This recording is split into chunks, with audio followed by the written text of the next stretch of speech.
Todavía no me está dejando.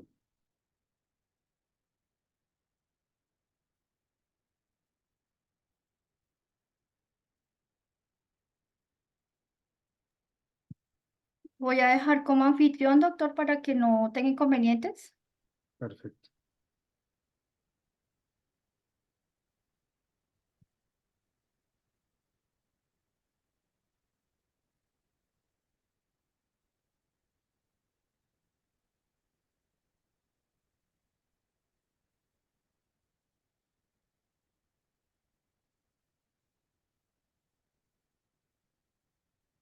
Bueno, listo. Ahora sí, creo que ya estamos aquí.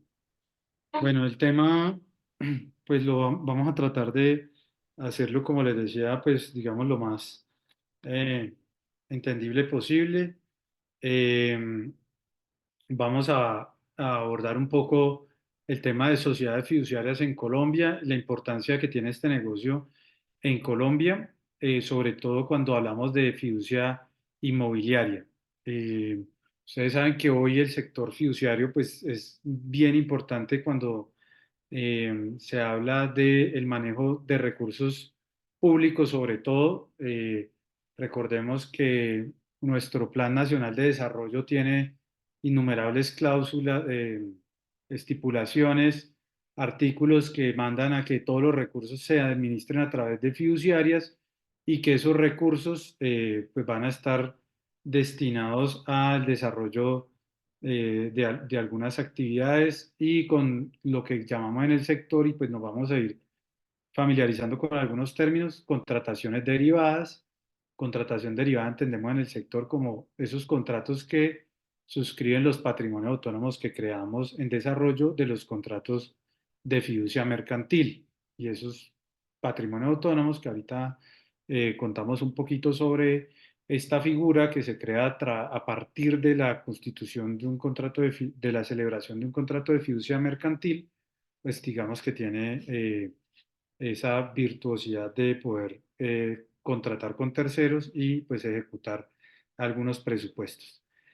Súper importante entender que los recursos o activos que se administran a través de el sector fiduciario colombiano equivalen al 57% del Producto Interno Bruto.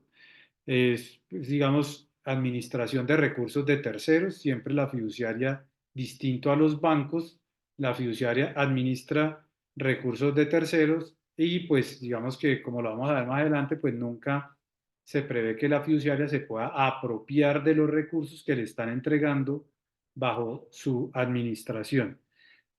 Eh, Le hemos dado a esto un enfoque, digamos que muy actual del tema de responsabilidad del fiduciario en negocios inmobiliarios. Recuerden que hace, yo creo que ya después del año 90, ya para el 2000, se volvió una figura indispensable para el desarrollo de los proyectos inmobiliarios, el contar con negocios fiduciarios, porque nos permite articular propietarios de tierra, desarrolladores constructores, promitentes compradores, el sector bancario también que interviene en estos negocios, proveedores que se les paga directamente desde los patrimonios autónomos y todo esto pues nos permite dar una herramienta que es confianza, confianza para que se puedan desarrollar proyectos inmobiliarios y pues sobre ese tema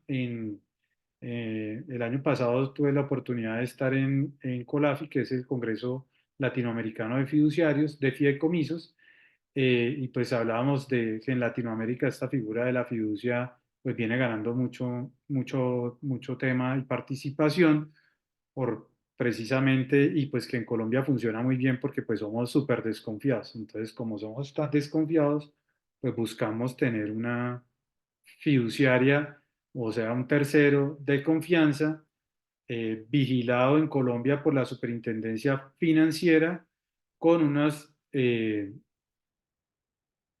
calidades que se exigen para poder ser fiduciario en Colombia, que dicho sea de paso, es que sea una SA, que esté constituida como una SA, y requieren un capital mínimo que si no estoy mal estaba alrededor de los 10.000 o 12.000 millones de pesos para poder ser fiduciario con capital mínimo de esa magnitud.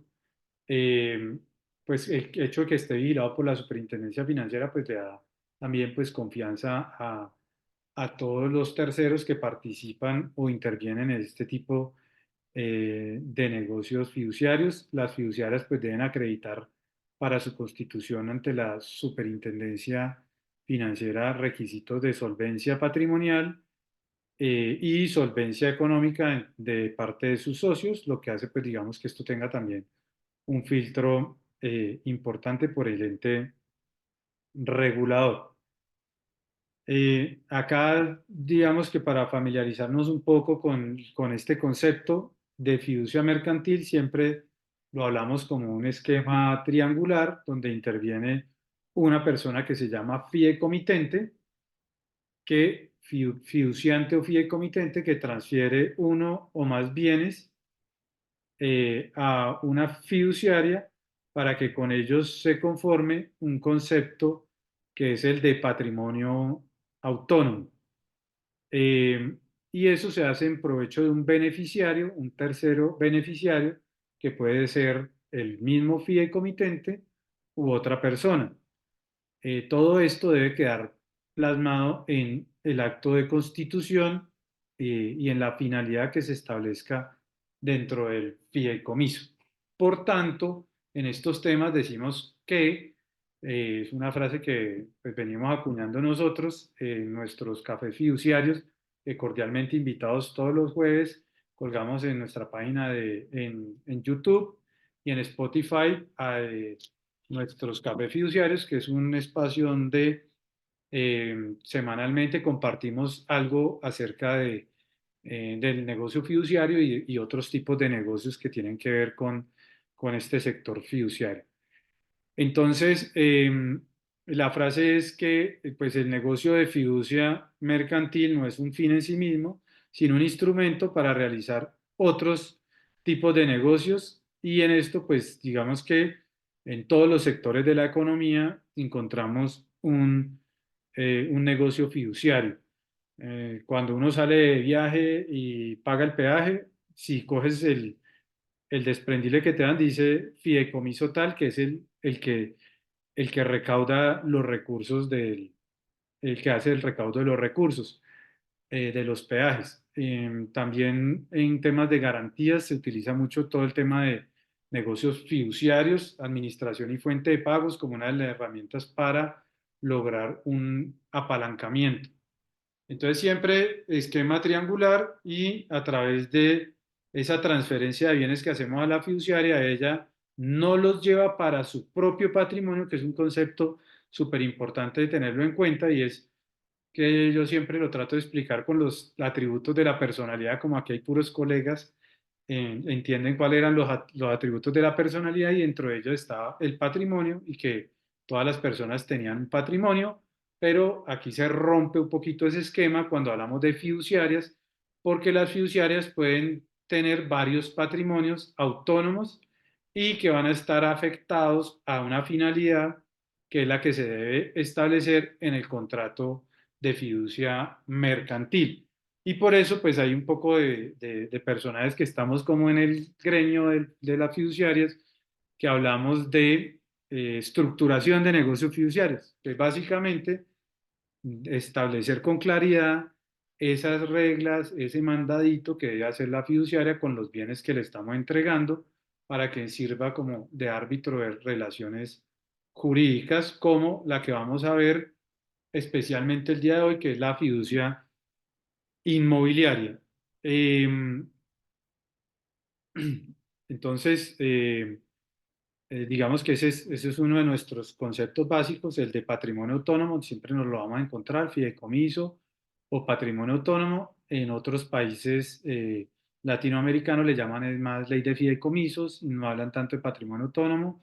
En algunos países como Ecuador, por ejemplo, los patrimonios autónomos son personas jurídicas y se quitaron todos los problemas con eso que tenemos nosotros hoy en la legislación colombiana, que es un panorama gris el tema fiduciario en Colombia en cuanto a reglamentación, porque pues como se constituye es un patrimonio autónomo, pues algunos no entienden que la personería para la ejecución de las actividades con los recursos o los derechos y obligaciones eh, que se realicen por parte del fiduciario en determinado negocio recaen es sobre sobre esos bienes que están afectos a esa finalidad y no sobre los propios del fiduciario, de ahí que siempre se vuelva un tema disperso con nuestros colegas a veces cuando van a demandar, no saben si demandar a la fiduciaria o demandar al patrimonio autónomo, y digamos que ahí va un tipcito súper importante, y es determinar si yo estoy buscando la responsabilidad del fiduciario porque obró de manera indebida, o si yo estoy buscando que el patrimonio autónomo sea el que me responda por que se celebró un contrato y este es el que tiene que entrar a responder porque no lo honró, no lo cumplió en debida forma. Entonces, a veces confluyen las dos cosas, ¿no? El patrimonio autónomo no obró en debida forma, no dio cumplimiento a unas obligaciones contractuales, a la fiduciaria como vocera del patrimonio autónomo, y a veces vemos que la fiduciaria de pronto como administrador de ese patrimonio autónomo, porque aquí nos metemos en el régimen de administradores, pues no cumplió con sus deberes como fiduciario, que los vamos a entender un poquito más adelante. Entonces, pues aquí vamos a hablar de las obligaciones legales, unas obligaciones que trae el Código de Comercio, unas obligaciones profesionales que se han venido pues decantando por el hecho de ser administradores, eh, y pues lo ha venido reglamentando la Superintendencia Financiera a través de sus circulares, de su circular básica jurídica. Recordemos que en estos temas, tenemos en temas fiduciarios, tenemos que ubicarnos siempre en tres disposiciones fundamentales.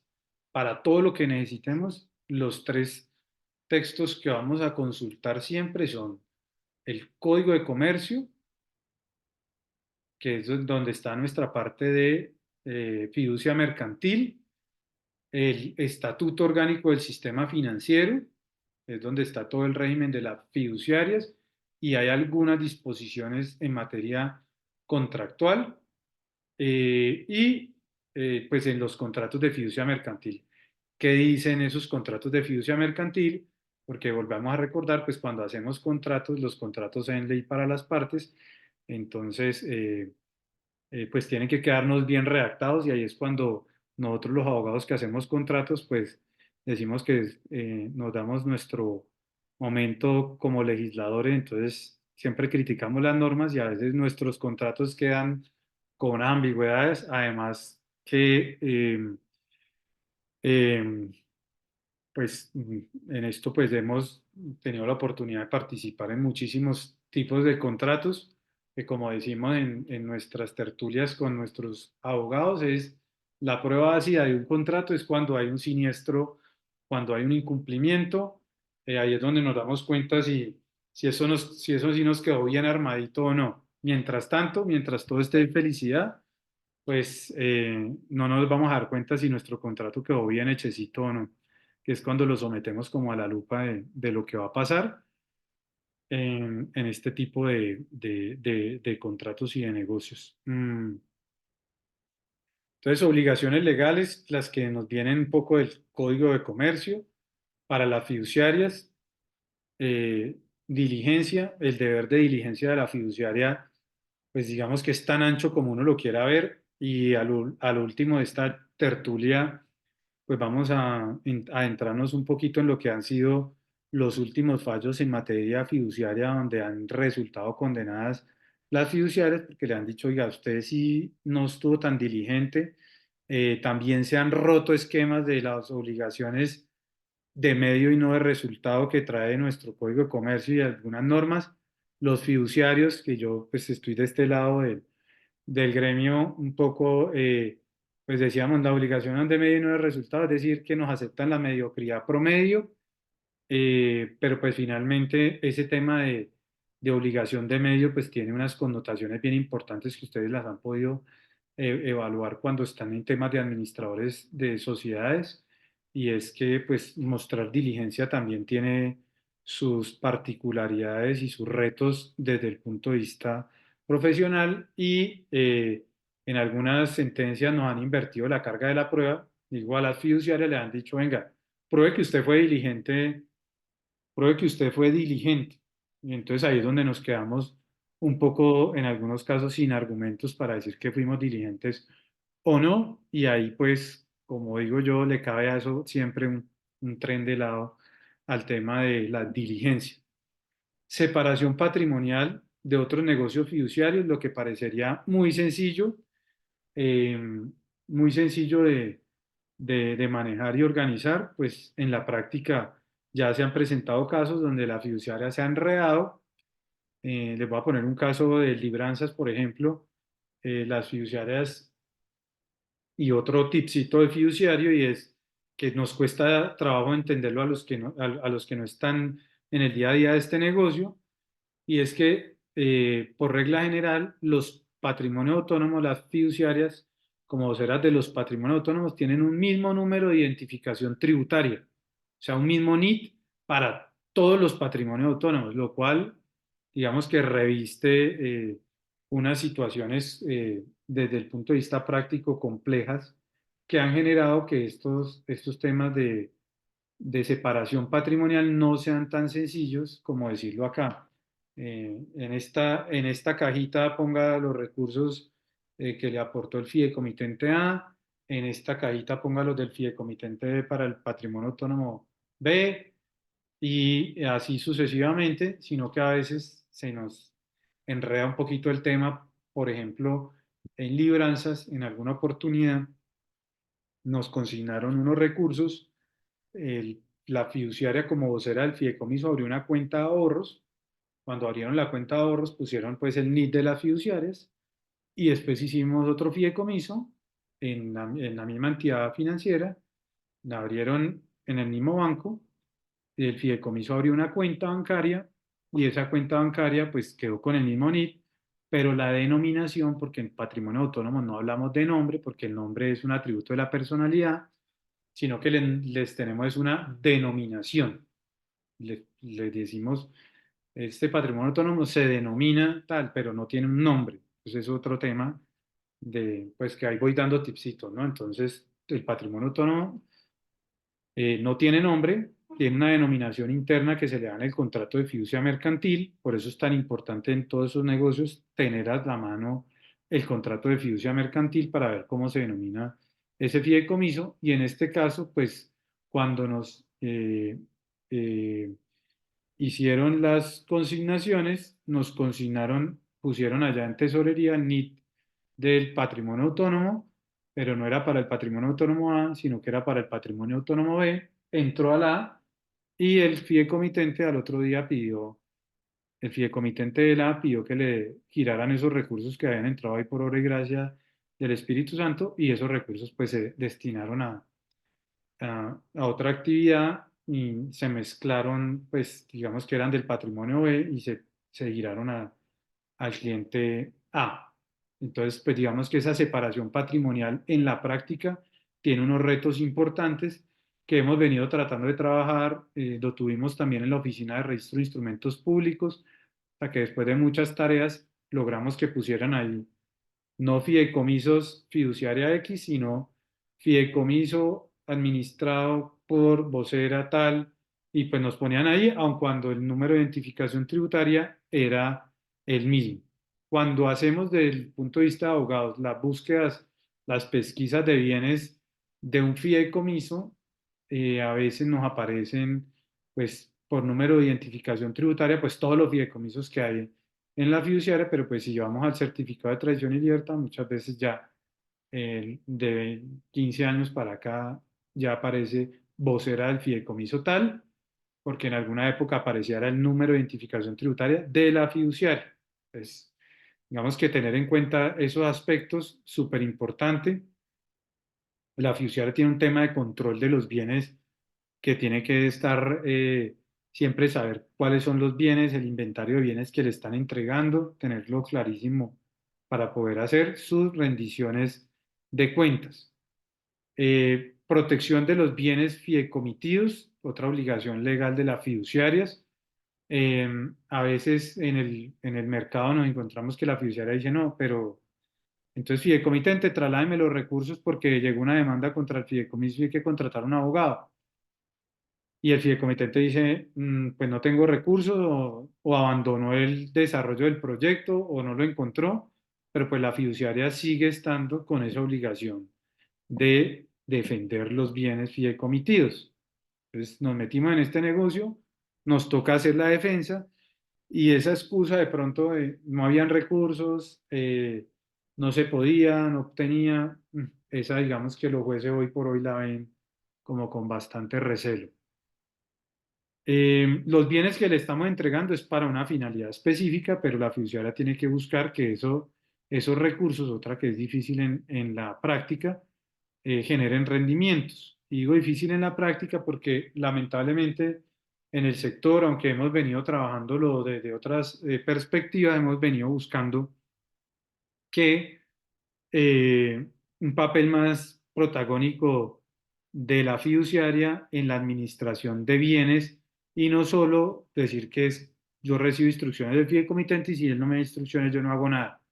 Para eso digamos que hay que estructurar bien esa primera parte que es establecer la finalidad del fideicomiso y la fiduciaria pues con reserva de si recibo el negocio o no lo recibo y si sí soy capaz de manejarlo o no soy capaz de manejarlo bajo esas indicaciones. Rendiciones de cuentas semestrales es la obligatoria, pero nosotros podemos pactar que las rendiciones sean más periódicas. Hoy por hoy las normas me obligan a entregar informes especiales.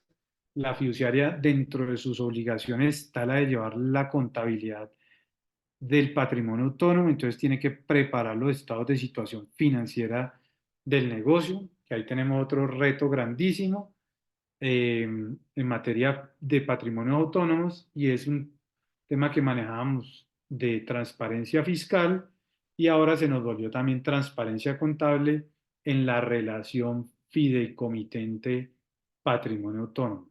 Relación fideicomitente patrimonio autónomo, hay transparencia fiscal para el tema de impuestos territoriales y impuesto de renta y transparencia contable, que es, ¿qué quiere decir? Que a pesar de que yo jurídicamente transferí los bienes, este es otro tema que es difícil de difícil digestión para los que no estamos en no están en este negocio todos los días, y es que a pesar de que yo transferí los bienes bajo las reglas del Código Civil, al, para que se constituyera un patrimonio autónomo y hubo esa mutación de dominio, para efectos financieros de normas internacionales, yo fideicomitente tengo que seguir en mi estado financiero revelando que ese inmueble lo tengo como un activo. Y en las notas a esos estados de situación financiera pongo que ese activo lo tengo, ese bien inmueble lo tengo en un patrimonio autónomo administrado por una sociedad fiduciaria. Un tema ahí también, ahí voy dando tipsitos de este negocio para poderlo entender. Estos son deberes ya del fiduciario, más reglamentados a través de Estatuto Orgánico del Sistema Financiero y Circular Básica Jurídica de la Superintendencia Financiera, el deber de información. Entonces, cualquier situación que se presente con nuestro negocio, el fiduciario tiene el deber de informarle a los que participan en el desarrollo del negocio, deber de asesoría, la hemos circunscrito desde el sector fiduciario mucho a fondos de inversión, pero también hay un tema que jala durísimo y es el tema de cuando están haciendo un fideicomiso, el propietario de la tierra pasándolo a una fiduciaria que no entiende bien el negocio, pero que le dijeron que tranquilo, que eso es súper confiable porque está en una fiduciaria y a veces el contrato, pues el señor que transfiere el inmueble, que normalmente son familias, pues no tiene muy claro el detalle del tema y lo que puede pasar con el negocio y a qué se está viendo, cuáles son los riesgos asociados al negocio que él está corriendo cuando está haciendo esa transferencia, sobre todo para el tema de desarrollo de proyectos inmobiliarios, deber de protección, el deber de lealtad y buena fe, este mecanismo por regla y principio también para que se lo graben ahí, Otra regla básica, no puede servir como un mecanismo para defraudar a terceros o saltarse reglas o inhabilidades que tuviera el mismo fideicomitente. Ejemplo, siempre nos llegaban y nos decían, por ejemplo, hay sociedades que plantean que nadie, ningún socio podrá tener más del 20% de participación en la sociedad. Entonces venía un socio que quería tener más del 20% y nos decía, venga, voy a constituir un patrimonio autónomo y que ese patrimonio autónomo sea el que compre esas acciones y yo quedarme con el 60% de las acciones de la sociedad o el 40% de las acciones de la sociedad, pero pues digamos que al final le decíamos, pues si usted es fideicomitente, pero además sigue siendo socio, pues esa restricción que tiene allá también la tiene acá. Tema importante que la fiduciaria tiene que entender un poquito de qué se trata, cómo y por qué me están utilizando en este vehículo y para qué están utilizando estos vehículos. El deber de diligencia, profesionalidad y especialidad, este es donde más duro nos dan a las fiduciarias porque pues lo que les decía al principio, el deber de diligencia es demuéstrame que usted fue diligente, porque ya me voltean el tema y es, no pruebe demandante que la fiduciaria no fue diligente, sino, ¿sabe qué fiduciaria? Usted pruébeme que fue diligente. Pues pruébeme que fue un profesional en su negocio, que tomó todas las medidas que se requerían para que lo pudiera hacer bien y que usted como especialista de esto tuvo en todos los cuidados para que el negocio marchara bien, que va muy relacionado con el deber de previsión, que es el que yo le digo que es como tener la bola de cristal y tratar de saber qué puede pasar en 2, 3, 4 años que va a durar el negocio fiduciario. Sobre todo, todos estos temas, desde el punto de vista fiduciario, nos están pidiendo hoy en los juicios, nos dicen, muéstreme que usted cumplió con todos estos deberes. Muéstreme cómo cumplió con el deber de previsión, pero muéstreme es algo tangible, no que el que estructuró pensó en que esto era diligente, en que esto era la previsión, en que dio información y que tuvo unas charlas súper completas con la persona, pero no quedó evidencia y trazabilidad y ahí nos vamos un poquito a lo que nos toca siempre en el sector público y es muéstreme la trazabilidad de todo eso, qué fue lo que hizo, cuál es la evidencia de todas esas situaciones y en esto pues las contrapartes pues han sabido llegar a estos temas a decirle, usted no cumplió con el deber de información, no cumplió con el deber de asesoría, no cumplió con el deber de protección de los bienes fideikomitidos porque permitió que, por ejemplo, en el caso del constructor, que el constructor cogiera esos recursos para irse de viaje a Dubái y no para que se aplicaran en el proyecto y pues el siniestro se generó por esto. Ahorita hablamos un poquito de estos temas. Me dijeron que teníamos 1 hora, pero pues como toca hacer como bases un poquito para poder hablar de lo demás, me parecía importante traerles esto a colación, ¿no? Entonces se ha invertido un poquito la carga de la prueba en estos tipos de negocios y es que el, hoy nos dicen pruebe fiduciaria que usted sí cumplió con estos temas y ahí es donde pues ya devolverse y traer las evidencias, así las hayan hecho, que les digo algunas. ¿Lo hizo? Sí. ¿Y dónde está la evidencia? Ah, no la tengo. Ah, bueno. Entonces, como si no lo hubiera hecho. Porque aquí pues por testimoniales y demás nos queda muy difícil probar que sí se hizo. No, es que yo le dije al demandante esto, pues pruébelo y es muy complicado.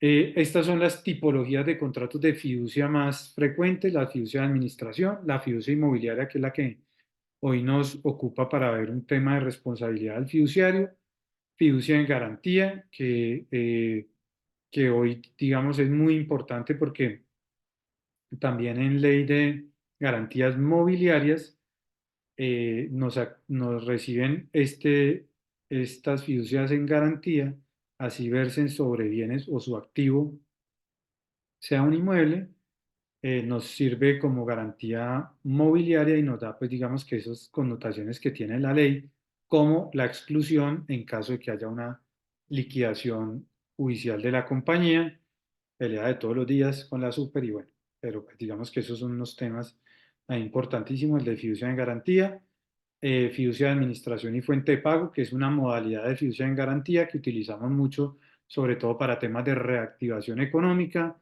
y estamos trabajando negocios para pasar bienes eh, para que las empresas a través de patrimonio autónomos administren inventarios, y era un negocio que hacía hace 20 años y se entró en desuso. El fideicomiso o patrimonio autónomo sea el dueño de los inventarios y lleve todo el control de salida de inventarios, venta, facturación, recaudos y distribución y pago para eh, acreedores o financiadores que están tan duros en estos tiempos de dificultades del sector, pues se ponen todos los días más duros para los temas de créditos, y pues hay que darles herramientas. En fiducia inmobiliaria hablamos de tres subtipos de negocios: el subtipo de preventas, el de fiducia inmobiliaria de administración y pago, y el subtipo de tesorería. Preventas, la fiduciaria solo va hasta que se cumplen las condiciones de liberación de recursos. Esta es una frase que vamos a utilizar mucho, y es la CLR, que son las condiciones de liberación de recursos, que son un poco de requisitos que ahorita los vamos a ver, que debe establecerse en el contrato de fiducia mercantil para que la fiduciaria pueda disponer de esos recursos que le entregan los interesados en adquirir unidades inmobiliarias. Entonces, los CLR tienen que verificar que todo eso se hayan cumplido. Muchos de los fallos que hay en contra de la fiduciaria es porque se pusieron a verificar punto a punto esas condiciones de liberación de recursos, y resulta que alguna no estaba cumplida o estaba cumplida de manera tardía, lo cual es lo mismo que estar incumplida, ¿sí? Al momento en el que la fiduciaria liberó los recursos. Es súper importante el tema de verificar las condiciones de liberación de recursos. En alguna fiduciaria le llaman mal llamado punto de equilibrio. Le digo mal llamado porque el tema de punto de equilibrio es un concepto netamente financiero y es una de las condiciones de liberación de recursos, pero no es la condición. O sea, es una de las condiciones, pero no es la condición. O sea, esa no descarta las demás. Por ejemplo, en un proyecto inmobiliario, dentro de las condiciones se pone que el inmueble se haya transferido a un patrimonio autónomo donde se va a desarrollar el proyecto, o en la preventa simple, que solo va hasta el cumplimiento de condiciones de liberación de recursos, hasta la CLR, eh, esté en cabeza del constructor desarrollador del proyecto. En esos esquemas hay unos fallos contra fiduciarias donde le dijeron: fiduciaria, venga, pero muéstrame el certificado de tradición y libertad. ¿Cuándo cumplió el cliente la CLR? No, los cumplió el 20 de junio del 2015. ¿Y usted le entregó la plata al constructor? Sí. ¿En esa fecha? Sí. Pero en el certificado de tradición y libertad me aparece que el registro de la escritura de transferencia del inmueble fue el 25 de julio del 2015, o sea, casi un mes después de que usted liberó los recursos. Entonces dice la oficial: sí, pero es que la escritura pública sí tiene fecha del 20 de junio de 2015. Entonces le dice: fiduciaria, pero es que a usted le dijeron que la liberación se hacía cuando estuviera el inmueble en cabeza del patrimonio autónomo, y no está en cabeza del patrimonio autónomo a esa fecha. Pero está la escritura, sí, pero es que la escritura no transfiere la propiedad, no cumple con, es un título y no un modo, y mientras tanto, durante todo ese interregno, eh, durante ese lapso, pues el promitente comprador está expuesto porque el inmueble puede ser embargado, o puede ser objeto de inscripciones de demandas o cualquier cantidad de cosas. Entonces además a usted le están dando una instrucción desde, le están dando una instrucción fiduciaria de que un señor que quiere adquirir una unidad inmobiliaria le dice: tenga mi plata fiduciaria, manéjela en un fondo de inversión colectiva, pero si usted solo la puede girar si él cumple esas condiciones en este plazo. Si se pasa del plazo, me devuelve la plata con los eventuales rendimientos financieros que se hayan generado. Pues ese es un tema súper importante para tener en cuenta, es verifique las condiciones de liberación de recursos y por eso hoy por hoy las fiduciarias se cuidan mucho más que antes al momento de ir a mirar si se cumplen las condiciones de liberación de recursos. Pero estamos hablando de punto de equilibrio, que es uno de esos factores es uno de los factores que se establecen en el contrato, que es que se haya cumplido el punto de equilibrio. Y contrario a lo que en algunos contratos he visto, es punto de equilibrio. Eso uno no puede hablar de punto de equilibrio legal, punto de equilibrio técnico. O sea, el punto de equilibrio siempre es financiero. Eso del punto de equilibrio legal, eso, que alguien me explique eso, porque lo he visto en contratos y algunos colegas diciendo que el punto de vista legal y yo, punto de equilibrio legal, y pues el concepto de punto de equilibrio, y uno ve en temas de economía, pues es simplemente que con lo que me va a ingresar o con lo que me ingresa, yo tengo para construir, por ejemplo, en este caso, o para que me gusta poner el caso del restaurante, para que mi restaurante pueda pagar empleados, pueda pagar el arrendamiento, pueda comprar el mercado para poder cumplirle a mis clientes, sin que me dé utilidad. O sea, lo que me ingresa me cubre los costos. Eso es punto de equilibrio.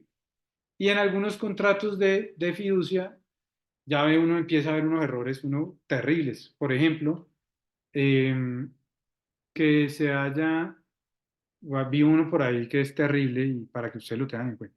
Nada más con eso, pues ya es como fiduciaria, y ¿cómo puso eso en el contrato?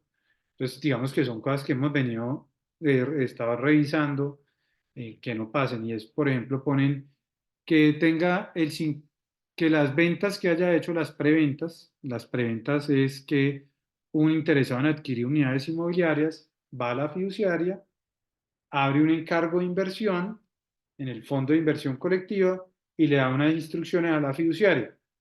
Entonces, que esas preventas que tienen, que con esas preventas que hay, con esos recursos que se van a recibir, se cubran los costos del proyecto. Entonces, a veces me dicen, no, el punto de equilibrio es el 70% de las ventas. Y yo digo, pues, o le ponemos el 80, o le ponemos el 50, o le ponemos el 60. Yo digo, no, es que eso no depende de que le quieran poner. Le puede poner el 100, le puede poner el 20. El tema aquí es si con lo que va a recibir construye el proyecto o no. Si con lo que va a recibir construye o no el proyecto. Y ese, digamos que es uno de los temas más gruesos y que ha sido, pues, digamos, de discusión en temas de jurisprudencia actualmente, y es cómo en un contrato de fiducia ponen que es el 70%, que cuando el constructor haya prevendido el 70% lo que equivalga al 70% de los costos directos de obra. Es decir, eso es mi contrasentido más grande porque pues finalmente eh, estoy diciendo que no tengo ni siquiera para cubrir los costos del proyecto y eso no puede ser un punto de equilibrio. Entonces, punto número uno es, una cosa es decir que el 70% de las ventas del proyecto y me toca ir a mirar el presupuesto y decir, venga, con esos 70% sí cubro los costos del proyecto, o sea, con eso construyo y termino, y el otro 30% es utilidad, o es el 80% y el 20% de utilidad, o sea, ahí es donde tenemos, digamos que una línea, y por eso estos temas fiduciarios tenemos que estar ahí con el experto en construcción muchas veces para que verifique desde el lado de la fiduciaria y desde el lado del demandante, que verifique cómo es que se estableció ese punto de equilibrio, que es siempre financiero. Pero como les decía, la CLR, las condiciones de liberación de recursos son más allá del punto de equilibrio, porque además tiene la transferencia del inmueble, tiene un tema súper importante también que va atado a esto que le estaba diciendo del presupuesto y el punto de equilibrio y es el flujo de caja. y muchos de estos proyectos mueren por el flujo de caja. Es decir, cuando estoy explicando esto, le digo a la gente es, ¿usted cómo va a comprar la unidad inmobiliaria? No, mire, 20% recursos propios los voy a aportar, 30% va en subsidios, eh, y el otro 50% va en un crédito hipotecario de largo plazo. Listo, ese es el cierre financiero. Entonces le digo, bueno, ¿y cómo va a cubrir el subsidio y cómo va a cubrir la caja que no va a recibir, que es el 80% de esa caja? Entonces siempre viene la respuesta y es con recursos del fideicomitente o con un crédito constructor. Y ahí es donde también hay varias deficiencias en el desarrollo de los proyectos inmobiliarios y es que pues no tenemos ese aspecto cubierto y es de dónde va a salir el flujo de caja. Entonces decreto las condiciones de liberación de recursos, digo que ya se cumplieron las condiciones de liberación de recursos, pero no tengo cubierto el flujo de caja. Entonces proyecto previsión, ¿no? Deber de previsión. Entonces, ¿usted cómo preveía que iban a pagar o que iban a terminar el proyecto inmobiliario si la gente solo iba a dar el 20%? Usted con el 20% del recaudo podía construir el proyecto. Fiduciaria, sí, lo hizo. No lo hizo. Constructor, cuando estamos estructurando el negocio con el constructor, ¿y dónde va a salir la plata para construir? Porque pues muy pocos, menos del 3% de los compradores de los proyectos inmobiliarios paga de contado. Y aquí hay otro tema que es dolorosísimo, pero le he estado diciendo a las fiduciarias que esto está en nuestra circular básica jurídica y es la definición. Yo aquí voy contándole un poquito lo que ha pasado en jurisprudencia, algunos tips. Nos dieron una hora apenas, entonces pues trato de ir rápido, pero pues dejándole algunas cosas como conceptos claros. Condiciones de liberación de recursos. Uno de los requisitos es el punto de equilibrio, que es verificar presupuesto del proyecto, cuánto valen los costos directos de ese proyecto y si con las ventas que tengo lo asumo. Otro tema es el flujo de caja. ¿Cómo voy a cubrir el faltante de caja para poder terminar el proyecto? Y digamos que ahí la fiduciaria tiene que ser súper rigurosa en ese tema. Que el inmueble esté transferido al patrimonio autónomo o esté en cabeza del constructor. Ahora les decía, hay tres tipos de negocios de fiducia inmobiliaria. El de preventa, que es el simple que yo digo y es, llegaron a condiciones de liberación de recursos, las cumplieron, le entregué la plata al constructor y ahí para allá, fiduciaria no sabe qué pasa con el desarrollo del proyecto. El de administración y pagos, que es que vamos a ver ahorita, que es el completo, que tiene el lote y tiene la administración de los recursos desde el principio hasta el final del desarrollo del proyecto. Y el de tesorería, que es simplemente manejar la caja del proyecto desde el principio, o sea, desde la preventa hasta el final. En Colombia hay otro requisito que lo empato con esto y es dentro de las condiciones de liberación de recursos para el tema de fiducia inmobiliaria, es para el tema perdón, de unidades de vivienda, hay una cosa que se llama, o que se llamaba antes el permiso de ventas, que ahora se llama la debida erradicación de documentos para realizar actividades de enajenación de inmuebles, en Bogotá ante la Secretaría de Hábitat, en otras ciudades de Secretaría de Vivienda o en otras secretarías de planeación, pero yo tengo que inscribirme y registrar después mi proyecto para sacar esa debida erradicación de documentos para realizar actividades de enajenación de inmuebles. Ese es otro de las condiciones de liberación de recursos. Eso es otro de los CLRs que aparecen ahí. Eh, Hoy por hoy, digamos, cuando estamos estructurando, ahorita lo vamos a ver, y es que el constructor sí sea solvente y que tenga la capacidad para el proyecto que va a desarrollar. Es mucha de la jurisprudencia que hay hoy en cortes y dice, venga, y el constructor fiduciaria tenía unos estados financieros que decía tenía un capital de 30 millones de pesos y unos activos de 30 millones de pesos y la sociedad estaba constituida hace 2 meses y usted le autorizó desarrollar, porque le autoriza desarrollar a través del esquema fiduciario, un proyecto inmobiliario que vale 100.000 millones de pesos. Entonces le dicen fiduciario, usted sí fue previsiva, usted sí fue profesional.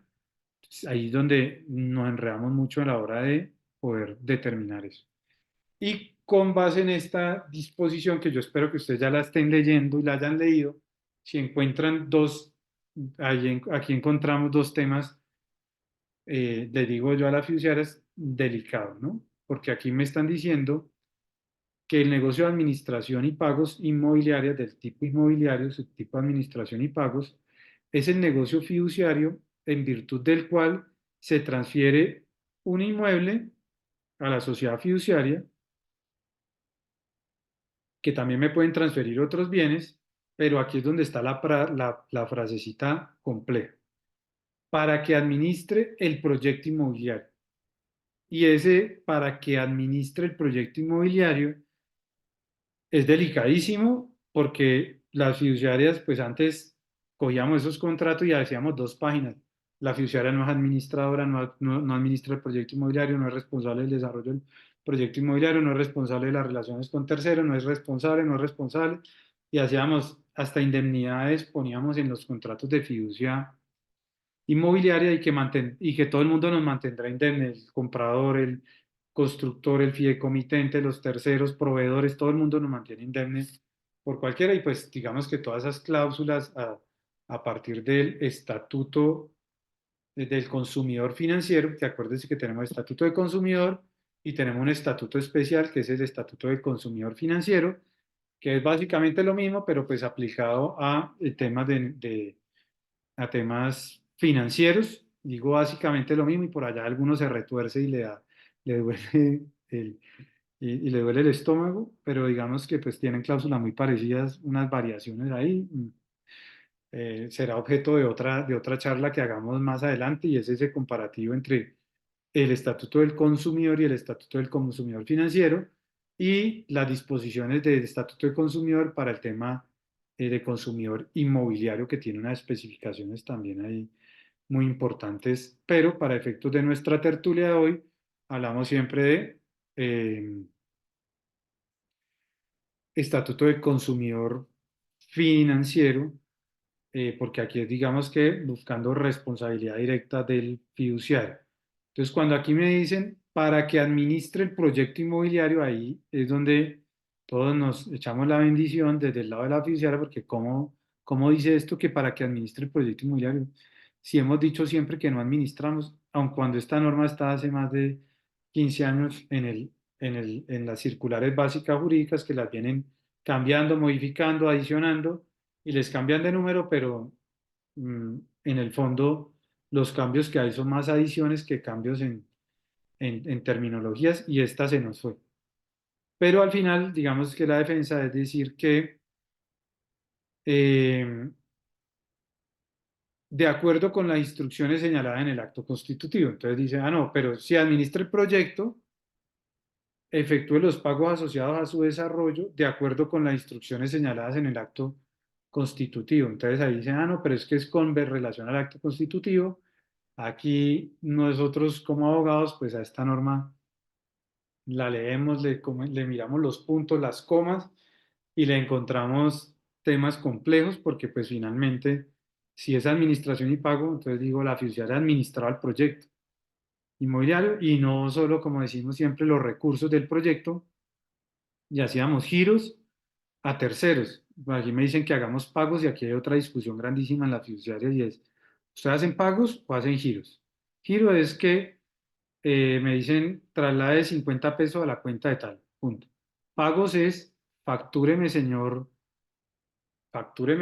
proveedor del negocio fiduciario, factúreme el del hierro, factúrele al fideicomiso y la fiduciaria le hace el pago, haciéndole las retenciones del caso y el IVA que haya que pagar, pues pagando el IVA también de los recursos que aparecen en el patrimonio autónomo. Aquí hay dos conceptos, pues digamos que delicados y es pagos y giros, que es una discusión que tenemos siempre en estos temas de negocios fiduciarios, y pues esta visión que le estoy dando es muy de hacia adentro de las fiduciarias a- hacia el negocio. Habrán otros que la miren más desde afuera, pero pues digamos que esta mirada es como una radiografía de lo que pasa adentro. Administre el proyecto inmobiliario. Entonces yo digo, ¿esto cómo? dejamos que la misma superfinanciera lo pusiera en la circular básica jurídica. Y la fiduciaria puede asumir la obligación de efectuar la escrituración de la unidad resultante del proyecto inmobiliario. Puede asumir, pasa es que no asumirla, pues es un problema porque finalmente, pues si ella tiene en este esquema, tiene la propiedad del inmueble, pues cómo no va a hacer la escrituración de las unidades resultantes del proyecto inmobiliario. Que aquí entra otro tema muy importante, hablando de esos cierres financieros, y ese 3% que les decía que en los proyectos inmobiliarios compran los proyectos inmobiliarios de contado. Ese 3% de compra de contado es terrible porque pues se come todo el riesgo del desarrollo del proyecto inmobiliario. Es decir, paga de contado y espera que en unos años le transfieran sus unidades inmobiliarias con un agravante, que cuando hay crédito constructor, y aquí voy mandando tipsitos, cuando hay crédito constructor, y yo ya pagué desde el principio la unidad inmobiliaria completa, o sea, valía 100 millones de pesos, 200 millones de pesos, pagué la unidad inmobiliaria completa. Al final, si no hay recurso o si hay siniestro y no se le ha pagado al banco, el banco no me libera la prorrata porque la fiduciaria no prevé que si recibe esos recursos, pues debería hacerle pago de la prorratica al banco sobre esa unidad inmobiliaria y que esa ya quedara como chuleada para después poderla escriturar sin problemas, que es cuando hablamos de previsión, les digo, pero ¿será que me salvo de decir que hice una buena previsión o no frente a ese promitente comprador de unidad inmobiliaria? Entonces ahí van como nuestros temas. Eh, este es el esquema completo de fiducia, aquí como segmentadito, etapa de preventas, las condiciones de liberación de recursos, que les decía, ese permiso de ventas cuando se trata de vivienda. Hay que mirar sobre todo el flujo de caja fiduciario. ¿Usted cómo previó el flujo de caja del proyecto? No, pues que pedí un crédito, que me dieran una carta de aprobación de crédito constructor. Pero entonces también se van a mirar la carta de crédito, de aprobación de crédito constructor y el banco le pone 1000 salvedades. Yo, señor banco, me reservo el derecho de girar o no los recursos, y además requiero que para poder girar esos recursos, el constructor, además de todo eso que pusieron en el contrato de fiducia mercantil, de condiciones de liberación de recursos, cumpla estas condiciones de liberación de recursos. La fiduciaria sale, le gira los recursos al constructor y después nunca le desembolsan el crédito, nunca le desembolsan el crédito constructor. Eh, este es el esquema básico de ese contrato. Cumplimos condiciones de liberación de recursos. Ahí empezamos a hacer la construcción. Hacemos un reglamento de propiedad horizontal y después hacemos la escrituración de las unidades inmobiliarias resultantes del desarrollo del proyecto inmobiliario. Ese, digamos que es el esquema completo. Eso es lo que pasa en desarrollo de un proyecto inmobiliario y aquí pues la fiduciaria tiene la radiografía completa de lo que va a pasar y podemos, digamos que devolvernos en el tiempo y ver cómo lo hacemos. Por todo lo que ha pasado en el mercado, hoy las fiduciarias están siendo mucho más estrictas en recibir constructores. Algunas dijeron, no, yo no me meto en ese riesgo. Cerramos el departamento de fiducia inmobiliaria, cerrado totalmente. Ya no hacemos fiducia inmobiliaria, lo cual pues digamos que tampoco es muy alentador para el sector de la construcción porque pues esto mueve pues mucho de la economía.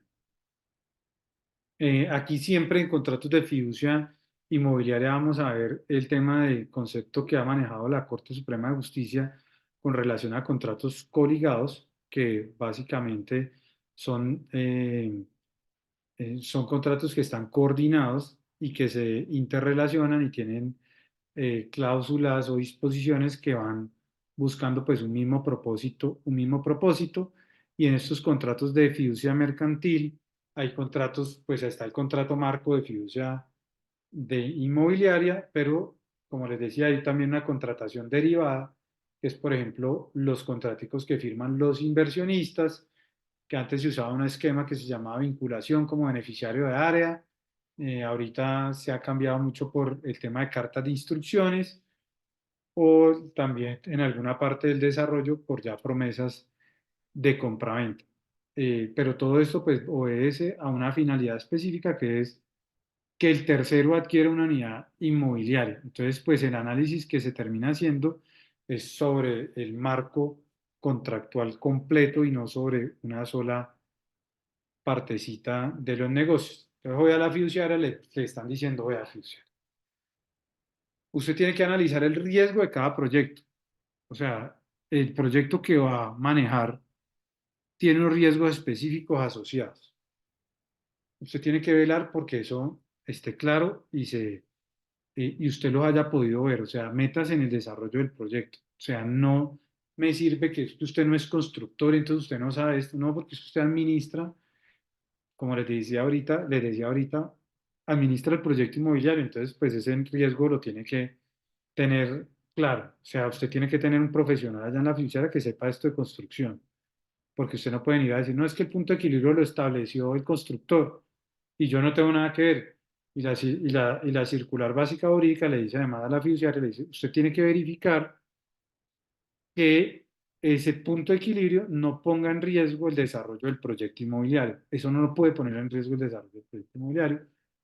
Eh, pero pues también se cae sobre su peso con la explicación que les di ahorita del tema de punto de equilibrio, que es más ya el flujo de caja. ¿Dónde está el flujo de caja para poder desarrollar el proyecto inmobiliario?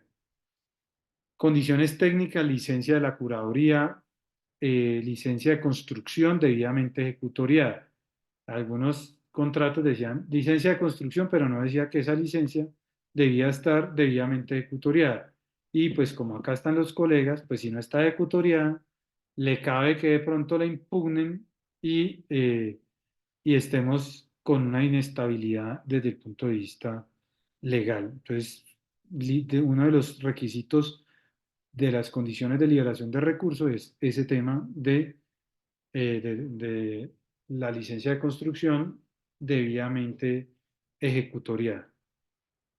La empresa desarrolladora, lo que les decía al principio, no puede ser una empresa que constituyeran hace 4 meses. En construcción, las constructoras, para no comprometer su constructora, digamos que la grande y que no se llevara un proyecto inmobiliario la constructora grande, lo que se hizo durante mucho tiempo fue constituyamos una nueva sociedad, a esa nueva sociedad pongámosle un capital pequeño y que si se siniestró el proyecto, pues se siniestró la sociedad y no se siniestró la matriz y no afectó el tema a la matriz. Eso digamos que al final pues le está diciendo la super verifique todas esas situaciones en la circular básica jurídica y hoy en los proyectos inmobiliarios y en los famosos proyectos inmobiliarios me han dicho, venga, pero sociedad con 30 millones de pesos de capital para hacer un proyecto de 400.000 millones de pesos.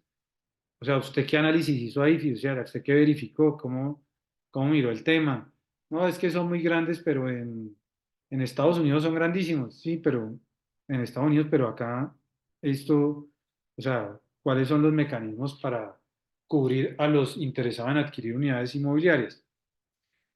Verificación de autorizaciones estatales. A veces aquí hay temas ambientales que sí tengan los temas ambientales, es decir, fiduciaria, y les digo a las fiduciarias, tengan allá alguien que sepa de construcción, porque pues, los constructores son muy hábiles y pues a veces el no conocer del negocio hace que ellos pues de alguna forma omitan alguna información. Eh, El tema de un buen profesional en el manejo de los negocios es lo que les he venido diciendo. Hoy se ha invertido un poco la carga de la prueba y es decir, fiduciaria, muéstrame que usted fue un buen profesional en el manejo de este negocio. Y cuando en estas acciones que se verifican, pues la fiduciaria tiene que hacer el análisis de riesgo y tener unas evidencias de que hizo todo ese análisis de riesgo de proyecto, de riesgo de contraparte de fideicomitente y que después de todo ese análisis que hizo, decidió consciente y con las previsiones del caso, administrar y comprometerse a la administración del desarrollo del proyecto inmobiliario. Y pues esto implica unos temas desde la fase precontractual, desde la que llamamos nosotros estructuración en el argot fiduciario, verificar todas esas situaciones, eh, pues que esto no nos va a quedar a mitad del camino, la financiación del proyecto y todo ese cumplimiento de condiciones que es súper importante para eh, el manejo de estos negocios. Ya estamos entrando en el final de nuestra intervención. Quiero al final, de pronto, 5 minuticos si tienen preguntas o me las van escribiendo ahí en el chat para que las vamos absorbiendo. Si quieren, mejor me las van haciendo en el chat y si alguna necesito alguna ampliación, los invito a que me la hagan. Eh, Acciones de protección de consumidor financiero ante Superintendencia Financiera de Colombia. Hoy la Superintendencia Financiera abrió también un centro de conciliación gratuito, muy interesante porque pues, nos permite tener un conciliador que sabe el negocio fiduciario en este caso. Entonces, pues facilita cualquier arreglo con las fiduciarias. Es muy difícil llegar a un acuerdo con las fiduciarias. Normalmente prefieren irse a pleitos, entonces es muy difícil llegar a un acuerdo, pero dentro de la jurisdicción de la Superintendencia Financiera, pues vienen demandas de consumidor financiero y ahí viene un término que ellos llaman de prescripción, se llama así en el Estatuto de Consumidor Financiero, que más lo conocemos como de caducidad y es a partir de qué momento puedo iniciar esa acción de protección de consumidor financiero ante la Superintendencia Financiera. Dice que es después de un año de que hayan ocurrido pues, los hechos materia de la reclamación, con lo cual pues digamos que ahí persisten en algunos casos y son continuados. En algunos casos tuvieron lugar en un momento determinado y se extinguieron, pero nos vamos por allá por superfinanciera, pero solo podemos demandar en un caso de fiducia inmobiliaria a la entidad fiduciaria y no a el constructor. Últimamente, que yo no lo comparto porque siempre la super decía que los patrimonios autónomos no eran vigilados por la superfinanciera, por tanto, ellos no eran competentes para investigarlos administrativamente, pero tampoco eran competentes para investigarlos desde el punto de vista administrativo, jurisdiccional, pero últimamente hasta lo están vinculando a los procesos jurisdiccionales, aun cuando ahí, la verdad, yo todavía no he entendido esa parte y pues habrá jurisprudencia pronto sobre el tema de si la superfinanciera puede condenar un patrimonio autónomo o no, o solo debería atender acciones contra la fiduciaria. Y en eso, digamos que ya nos vamos para el otro lado de las declarativas, que es donde normalmente los abogados pues meten a la fiduciaria por el cumplimiento de deberes del fiduciario, pero también meten al patrimonio autónomo porque no les terminó escriturando las unidades inmobiliarias, pero también meten al constructor porque era el responsable del desarrollo del proyecto inmobiliario. Digamos que ahí es donde ya pues, se van por jurisdicción ordinaria a través de un proceso declarativo para que un juez diga si la fiduciaria sí fue responsable, si el patrimonio autónomo es responsable, si el constructor es responsable, eh, en determinado caso de siniestro de los proyectos. Estos son los temas que han venido revisando. El tema del interventor en los proyectos también ha sido como súper importante. Eh, eh, a veces en las fiduciarias, veo que aquí ya hay varias preguntas, entonces vamos a irlas absorbiendo. A ver, perdón. Juvenal Andrés Pérez. Contractuales y de ejecución están empleadas las fiduciarias para mitigar el riesgo de una declaración de responsabilidad a su cargo. Bueno, prácticas contractuales hemos venido trabajando como el tema de, bueno, si yo le voy a girar unos recursos al constructor de anticipos, pues pidamos una póliza de buen manejo del anticipo, que es una práctica de los contratos estatales. Si lo va a girar, pues esa plata, y de los contratos privados también. Entonces llegué a punto de equilibrio y le giro 5.000 millones de pesos. Y él después viene y me dice, me tiene que traer y decirme en qué se los gastó, pero si no me dicen qué los gastó, yo corro un riesgo y yo lo que hago es un tema rotativo. Entonces, estamos manejando ese tema, estamos manejando también que los proveedores le facturen directamente al fideicomiso porque hay un proyecto muy grande que los proveedores le facturaban al constructor y después el constructor con esas facturas iba a la fiduciaria, le decía, fiduciaria, págueme, que mire que ya compré la ventanería, que ya compré el hierro. Entonces la fiduciaria le giraba, nunca le pagaban el de la ventanería, nunca le pagaban el del hierro y tienen a varios proveedorcitos ahí eh, enredados en en este tipo de situaciones. Y los tienen al borde de de la insolvencia. O sea, ha sido un tema complejo hoy por hoy. Espérenme un segundo, yo miro. ¿Conoce alguna posibilidad de inversión colectiva diferente al crowdfunding que amplíe hoy? Esas se las quedo viendo para otra clase porque ese es otro tema súper interesante que no me viene mucho al caso, entonces prefiero como resolverlas de hoy, pero esa es súper interesante. De pronto vamos a hacer un café fiduciario sobre eso, eh, sobre temas de crowdfunding. Doctor Omar, sí, sí, doctor Omar, buenas noches. De acuerdo con indicaciones de nuestra secretaria de la Junta Directiva, la doctora Luisa Jiménez, y atendiendo que son diferentes las inquietudes, vamos a tomar nota de todas ellas, porque realmente es un tema muy, muy interesante y claramente es una muy nutrida asistencia de las que más hemos tenido en el colegio y realmente amerita continuar con el análisis académico de estos temas, porque realmente quedan muchas inquietudes. Por ejemplo, por qué en Colombia, revisando la bibliografía relevante en materia de fiducia, son muy pocas las obras, muy pocos los desarrollos doctrinales? Entonces, realmente tenemos a partir de este espacio académico todo un espacio.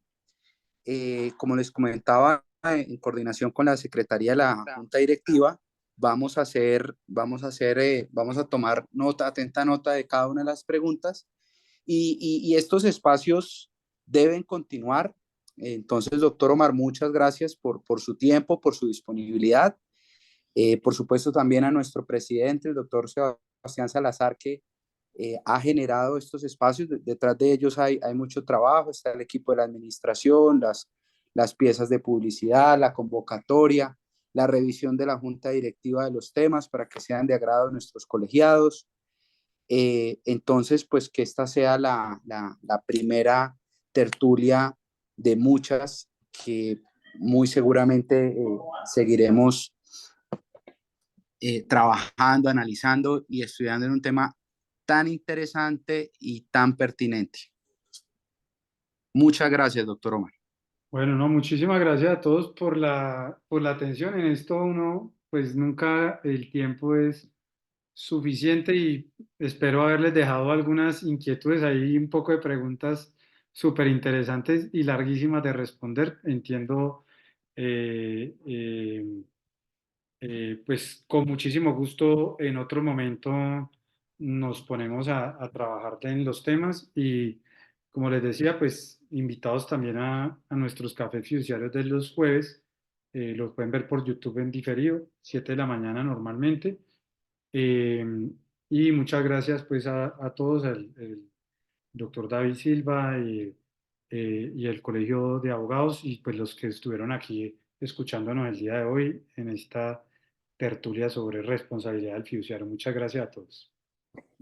Por favor, a todos nuestros asistentes que tengan preguntas pueden enviarlas al chat o directamente al correo del colegio para consolidarlas y pues que sea los insumos y la materia prima de una próxima tertulia. Muchísimas gracias a todos por su asistencia. Doctor Omar, muchas gracias. Feliz noche para todos.